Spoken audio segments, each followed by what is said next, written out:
এই রিয়ামণি অনেকেই মনে করে শারীরিক সম্পর্ক বিশ্বাস না হলে তাহলে তার ডিএনএ টেস্টটা আপনারা করে নেবেন। জনপ্রিয় সামাজিক যোগাযোগ মাধ্যম ব্যক্তিত্ব আশরাফুল আলম ওরফে হিরো আলম মানসিক দুশ্চিন্তার কারণে অসুস্থ হয়ে হাসপাতালে ভর্তি হয়েছেন।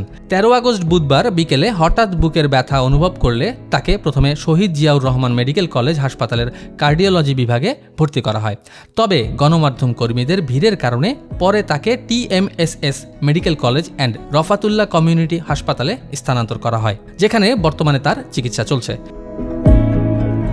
বৃহস্পতিবার সকালে হাসপাতালের বিছানা থেকে পাঠানো ছবিতে হিরো আলম জানান তার হার্টে সমস্যা হয়েছে, শারীরিক অবস্থা ভালো না, মানসিক দুশ্চিন্তার কারণেই এমনটা হয়েছে, এভাবে চলতে থাকলে যে কোনো সময়ে দুর্ঘটনা ঘটে যেতে পারে। সম্প্রতি সামাজিক যোগাযোগ মাধ্যমে আত্মহত্যার ইঙ্গিত দিয়ে পোস্ট করেছিলেন হিরো আলম, যদিও পরে সেই সিদ্ধান্ত থেকে সরে আসেন তিনি।